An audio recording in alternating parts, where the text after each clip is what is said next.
Hello dear children, welcome to Kids Area Online. Class 5 Hindi exam ആയിരുന്നു. Exam എങ്ങനെ ഉണ്ടായിരുന്നു? എഴുതിയായിരുന്നോ?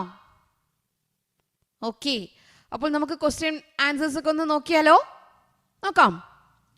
Kids area online Kerala state സിലബസിൽ പഠിക്കുന്ന കുട്ടികൾക്ക് തേർഡ് ടേം ട്യൂഷൻ സ്റ്റാർട്ട് ചെയ്യുന്നത് December 29 തിങ്കളാണ്. താല്പര്യമുള്ളവർക്ക് ജോയിൻ ചെയ്യാം. മൺഡേ മുതൽ ഫ്രൈഡേ വരെ 1 hour വൈകിട്ട് ലൈവ് ക്ലാസ് വരുന്നുണ്ട്. 1.5 hour ലൈവ് ക്ലാസ് വരുന്നുണ്ട്. 1ാം ക്ലാസ് മുതൽ 5ാം ക്ലാസ് വരെയാണ് കിഡ്സ് ഏരിയ ഓൺലൈൻ ട്യൂഷൻ നൽകുന്നത്. അഡ്മിഷൻ എടുക്കാനായിട്ട് ഇവിടെ നൽകിയിട്ടുള്ള വാട്സപ്പ് നമ്പറിൽ മെസ്സേജ് ചെയ്യാം. 9746487799 ഈ വാട്സപ്പ് നമ്പറിലേക്ക് മെസ്സേജ് ചെയ്യാവുന്നതാണ്. അതുപോലെ ഇംഗ്ലീഷ് മലയാളം എഴുതാനും വായിക്കുവാനും ഉള്ള ബുദ്ധിമുട്ടുള്ള കുട്ടികൾക്ക് അവർക്ക് സ്പെഷ്യൽ ക്ലാസ്സസ് നടന്നുകൊണ്ടിരിക്കുന്നു. അടുത്ത ബാച്ച് സ്റ്റാർട്ട് ചെയ്യുന്നത് ഏപ്രിലാണ്. മാർച്ചിൽ അഡ്മിഷൻ എടുക്കാവുന്നതാണ്. അഡ്മിഷൻ ഡീറ്റെയിൽസ് അറിയാനായിട്ട് ഇവിടെ നൽകിയിട്ടുള്ള വാട്സപ്പ് നമ്പറിൽ വാട്സപ്പ് മെസ്സേജ് അയക്കാം. 9746487799. ഓക്കെ, ഹിന്ദി എക്സാം ആണ്. ഫസ്റ്റ് ക്വസ്റ്റ്യനിലേക്ക് നമുക്ക് പോകാം. ഒന്നാമത്തെ ചോദ്യം എന്ന് പറയുന്നത്, ഇവിടെ ചിത്രങ്ങൾ കണ്ടായിരുന്നോ? ചിത്രങ്ങൾ കണ്ടോ? ഈ ചിത്രത്തിലെ വാക്ക് കണ്ടെത്തി ഇവിടെ വരയ്ക്കാനുള്ളതാണ്. ഏക്ക് ഇതാരാണ്? ലഡ്കി. അപ്പോൾ ലഡ്കി എവിടെയാ വരുന്നത്? ലഡ്കി ഇതാണ് ലഡ്കി. ഏക്ക് ഒന്നാമത്തെ ഉത്തരം ലഡ്കിയാണ് എഴുതാനുള്ളത്. ഓക്കെ, രണ്ടാമത്തത് എന്തായിരുന്നു? ഖർ. ഖർ എവിടെയാണുള്ളത്? ഖർ ഇതാണ് ഖർ. മൂന്നാമത്തെ ഉത്തരം എന്താ? മേഡക്. അതിവിടെ വരച്ചിട്ടുണ്ട്. നാലാമത്തെ ഞണ്ടിന് എന്താ പറയാ? കേകട. കേകട എന്നാണ് ഞണ്ടിനെ പറയാ. അഞ്ചാമത്തത് കൊക്ക്. കൊക്കിന് എന്താ പറയാ? ബെഗുല. ഓക്കെ, ഇതായിരുന്നു ഒന്നാമത്തെ ചോദ്യം. രണ്ടാമത്തെ ചോദ്യത്തിന്റെ ഉത്തരം നോക്കാം. രണ്ടാമത്തെ ചോദ്യം, ഹവ അവർ ധൂൽ കവിത की ए पंक्तियां पढ़े और प्रश्नों के उत्तर लिखे. ഇവിടെ ഹവ ഔർ ധൂൽ, കാറ്റും പൊടിയും എന്ന ആ കവിതയിലെ കുറച്ച് വരികൾ ഇവിടെ തന്നിട്ടുണ്ട്. അതിൽ നിന്ന് ചോദ്യം ചോദിക്കുന്നുണ്ട്, ഉത്തരം കണ്ടെത്തി എഴുതുക. ഹവ ധൂൽ കോ ഛേഡ് കെ ഭാഗി സോത്തി ധൂൽ അചാനക് ജാഗി ഉടി ഹവ കെ പീച്ചെ പീച്ചെ ഹവ ഹോ ഗയി ധൂൽ കെ നീച്ചെ ധൂൽ ഖോജത്തി ആംഖേ മീഞ്ചെ ധായേം ഭായേം ആകെ പീച്ചെ എന്ന് പറഞ്ഞാൽ കാറ്റ് പൊടിയെ കളിയാക്കി അതിനെക്കുറിച്ച് പറയുകയാണ്. അല്ല, ഉറങ്ങിക്കിടന്ന പൊടി എന്ത് ചെയ്തു? പെട്ടെന്ന് ഉണരുകയാണ്, കാറ്റിന് പിന്നാലെ പറക്കുന്നുണ്ട്. അത് ആ ഒരു കവിതയാണ്. ഹവാക്കെ പീച്ചെ പീച്ചെ കോൻ ഉടി എന്ന് പറഞ്ഞാൽ കാറ്റിന് പിന്നാലെ പറന്നത് ആരാണ്? ധൂലാണ് ആൻസർ. ധൂൽ, ആയാണ് ആൻസർ. ഓക്കെ, അടുത്ത ക്വസ്റ്റ്യൻ, ഏ ആശയവാലി പങ്ക്തിയാം ചുൻകർ ലിഖേം. ഇവിടെ 2 വാക്യങ്ങൾ തന്നിട്ടുണ്ട്. ഈ ആശയവുമായിട്ട് ബന്ധപ്പെട്ട് വരുന്ന വാക്യങ്ങൾ. ഹവാ സോത്തി ധൂൽ കോ ഛേഡ്കർ ഭാഗി ഔർ ധൂൽ ജാഗ് ഉടി. അപ്പൊ ഇതുമായിട്ട് ബന്ധപ്പെട്ട് വരുന്ന ആദ്യത്തെ 2 ലൈൻസ് ആണ്. ഫസ്റ്റ് ആൻഡ് സെക്കൻഡ് ലൈനാണ്. ആദ്യത്തെ സെന്റൻസുമായിട്ടുള്ള ആശയം വരുന്നത് ആദ്യത്തെ 2 ലൈനാണ്. First and second. ഓക്കെ, രണ്ടാമത് ധൂൽ ആംഖേം ബന്ദ് കർ ആകെ പീച്ചെ ഔർ ദായേം ബായേം ഖോജ്തി രഹി. അത് വരുന്നത് ലാസ്റ്റ് 2 ലൈനാണ്. Okay, 5th and 6th line. എല്ലാവരും ഇത് എഴുതിയിട്ടുണ്ടാവുമെന്ന് വിശ്വസിക്കുന്നു. മൂന്നാമത്തെ ചോദ്യത്തിലേക്ക് പോവാം. മൂന്നാമത്തെ ചോദ്യം വരുന്നത്, ഇവിടെ പേഡ് ക ജാദു, ആ കഹാനിയുടെ കുറച്ച് ഭാഗം തന്നിട്ടുണ്ട്. അത് വായിച്ചിട്ട് താഴെ നൽകിയിരിക്കുന്ന ചോദ്യങ്ങൾക്ക് ഉത്തരം എഴുതുക. തും അപ്നെ ഘർ മേം പേഡ് ഉഗാ ലോ തോ ഗിൽഹരി ആ ജായേഗി എന്ന് പറഞ്ഞാൽ എന്താ? നിങ്ങളുടെ വീട്ടിൽ മരം വളർത്തിയാൽ അണ്ണാൻ വരും. ചിടിയ ആയേഗി, കിളികൾ വരും. ബാഹർ ധൂബ് ഹോഗി തോ പേഡ് കെ നീച്ചെ ചായ ആ ജായേഗി. പിന്നെ പുറത്ത് എന്താണ്? വെയിലുണ്ടെങ്കിൽ മരത്തിനടിയിൽ തണലുണ്ടാവും എന്ന് പറയാണ്.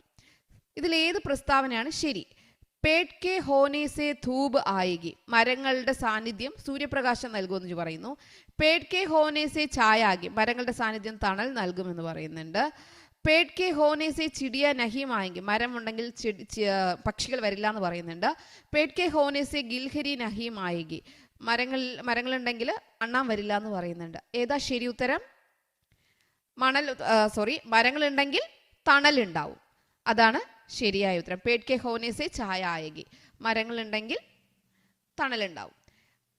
അടുത്തത് പേട് ലഗായേം ഹരിയാലി ഫൈലായേം, മരങ്ങൾ നടുക പച്ചപ്പ് പരത്തുക എന്ന സന്ദേശം വരുന്ന പോസ്റ്റർ തയ്യാറാക്കിയിട്ട് സെന്റൻസ് എഴുതിയാൽ മതി. പേട് ലഗായേം ഹരിയാലി ഫൈലായേം, മരങ്ങൾ നടുക പച്ചപ്പ് പരത്തുക എന്ന സന്ദേശം വരുന്ന പോസ്റ്റർ തയ്യാറാക്കുക. ഓക്കെ, അടുത്ത ചോദ്യം, 4ാമത്തെ ചോദ്യം വാക്യങ്ങൾ ഉണ്ടാക്കാനാണ് കേട്ടോ. ഇവിടെ ഇടതുവശത്ത് കുറച്ച് വാക്കുകളുണ്ട്. താലാബ്, പാനി, പേട്, ബഗീച്ചെ. വലതുവശത്ത് കച്ചുവ, പത്തെ, മേടക്, ഫൂൾ, മച്ചിലി, പാനി. താലാബ് കുളം, പാനി വെള്ളം, പേട് മരം, ബഗീച്ചെ പൂന്തോട്ടം. കച്ചുവ കാക്ക, പത്തെ ഇല, മേടക് തവള, ഫൂൾ പൂവ്, മച്ചിലി മീൻ, പാനി വെള്ളം.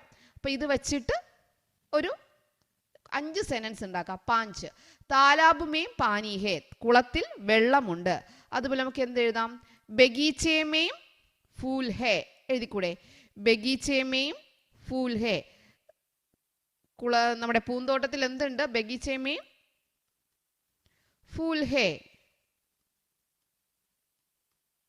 പൂന്തോട്ടത്തിൽ പൂവുണ്ട്. ഇനി നമുക്ക് എന്ത് എഴുതാം? പാനിമേം, അത് താലാബുമേം മേടക് ഹേ, കുളത്തിൽ തവളയുണ്ട്. താലാബുമേം മേടക് ഹേ, കുളത്തിൽ തവളയുണ്ട്. കച്ചുവ ആമയാണേ. പിന്നെ താലാബുമേം കച്ചുവ ഹേ, കുളത്തിൽ ആമയുണ്ട് എന്നെഴുതാം. വേറെ നമുക്ക് എന്തെഴുതാം?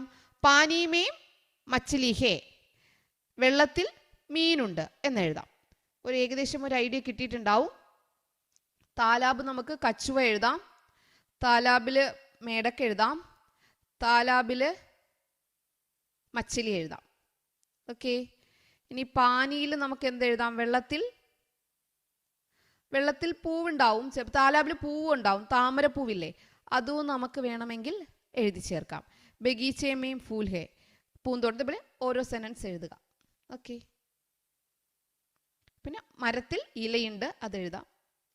അപ്പം ഇങ്ങനെ എഴുതുക എന്നുള്ളതായിരുന്നു, ഈ ഒരു ആശയം ഉപയോഗിച്ച് എഴുതുക എന്നുള്ളതായിരുന്നു 4A വരുന്നത്.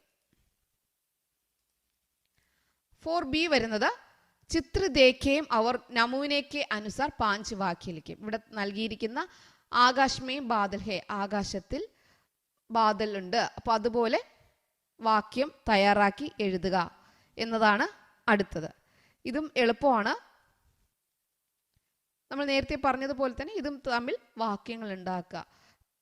മരത്തിൽ അണ്ണാനുണ്ട്, വെള്ളത്തിൽ മീനുണ്ട്, വീട്ടിൽ ആൺകുട്ടിയുണ്ട്, മരത്തിൽ കിളിയുണ്ട്. അതുപോലെ തയ്യാറാക്കാനുള്ളതാണ് 4B. സെയിം തന്നെയാണ് 4Aയും 4Bയും. വാക്യങ്ങൾ എഴുതുക, 5 വാക്യം എഴുതുക എന്നുള്ളതാണ്.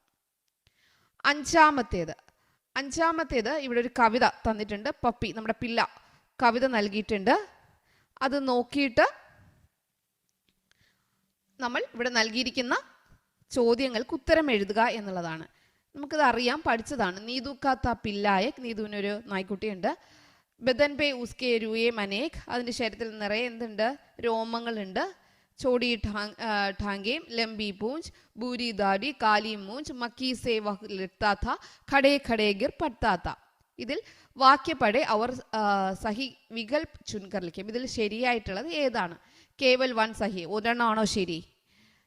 കേവൽ 2 സഹി ഹേ, 2 എണ്ണമാണോ ശരി? കേവൽ 3 സഹി ഹേ, 3 മാത്രമാണോ ശരി? തീനോം സഹി ഹേ, 3 ശരിയാണോ? 3 ശരിയല്ലേ? ഉത്തരം 3 ശരിയാണ്. തീനോം സഹി ഹേ, 3 ശരിയാണ്. ഇനി ഇത് യോജിപ്പിക്കുക എന്നുള്ളതാണ്. ചോട്ടി എന്താണ്? ചെറിയ കാലുകളാണ്. ചെറിയ കാലുകളും ചോട്ടി ഠാങ്കേമാണ് എഴുതാനുള്ളത്. എഴുതണം കേട്ടോ, ചോട്ടി ഠാങ്കേം. ഇനി നീളമുള്ളത് എന്തായിരുന്നു? വാലായിരുന്നു. ലംബി പൂഞ്ച്. ഭൂരി, തവിട്ട് നിറത്തിലുള്ളത് എന്തായിരുന്നു? ധടി. കാലി, കറുത്തത് എന്താണ്? മീശ, മൂഞ്ച്. ഓക്കെ, ഇതായിരുന്നു 5 ക്വസ്റ്റ്യൻ, 5ാമത്തെ ചോദ്യം. ആറാമത്തതിലോട്ട് പോവാം. ആറാമത്തതിൽ 1 2 3 4 5 6 7 8 9 10 അറിയാലോ നിങ്ങൾക്ക്. ഒന്നാമത്തത് എന്താ വരിക? एक bird, 7 मछलियां, 8 संतरे, 8 ഓറഞ്ച്. 2 എന്ന് പറഞ്ഞാൽ दो चिड़िया. 10 എന്ന് പറഞ്ഞാൽ 10 ചെടികൾ, पौधे. 5 ബട്ടർഫ്ലൈസ്, 5 തിത്തലിയ. ഓക്കെ, ഇതായിരുന്നു 6A ക്വസ്റ്റ്യൻ. 6B ക്വസ്റ്റ്യനും സെയിം തന്നെയാണ്. നമ്മൾ സംഖ്യ എഴുതാൻ. एक हाथी, എത്ര ഞണ്ടുകളുണ്ട്? 1 2 3 4 5 6 7 8 8. 3 बॉल. ഓക്കെ ചിൽഡ്രൻ, എല്ലാവരും എക്സാം നല്ലതുപോലെ എഴുതിയെന്ന് വിശ്വസിക്കുന്നു. നമുക്ക് വീണ്ടും അടുത്ത ക്വസ്റ്റ്യൻ പേപ്പറായിട്ട് കാണാം. Okay children, bye bye, thank you.